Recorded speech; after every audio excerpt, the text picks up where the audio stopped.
Trilby by Gerald du Maurier. Read by Peter Joyce. It was a fine, sunny, showery day in April. The big studio window was open at the top and let in a pleasant breeze from the northwest. Things were beginning to look shipshape at last. The big piano, a semi-grand by Broadwood, had arrived from England by the Little Quickness, la petite vitesse, as the goods trains are called in France, and lay, freshly tuned, alongside the eastern wall. On the wall opposite was a panoply of foils, masks, and boxing gloves. A trapeze, a knotted rope, and two parallel cords, supporting each a ring, depended from a huge beam in the ceiling.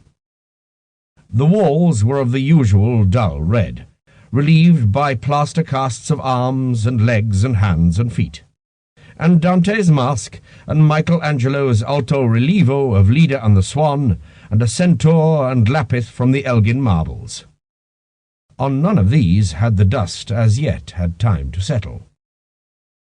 There were also studies in oil from the nude, copies of Titian, Rembrandt, Velasquez, Rubens, Tintoret, Leonardo da Vinci. None of the school of Botticelli, Mantegna and Co., a firm whose merits had not as yet been revealed to the many. Along the walls, at a great height, ran a broad shelf, on which were other casts in plaster, terracotta, imitation bronze. A little Theseus, a little Venus of Milo, a little Discobolus, a little flayed man threatening high heaven, an act that seemed almost pardonable under the circumstances.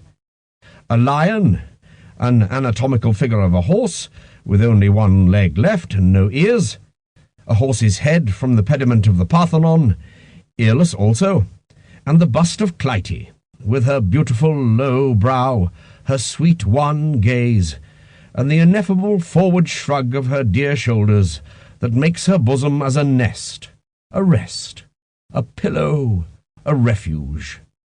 The likeness of a thing to be loved and desired for ever, and sought for and wrought for and fought for by generation after generation of the sons of men. Near the stove hung a gridiron, a frying pan, a toasting fork, and a pair of bellows. In an adjoining glazed corner cupboard were plates and glasses, black-handled knives, pewter spoons, and three-pronged steel forks, a salad bowl, vinegar cruets, an oil... Sample complete. Ready to continue?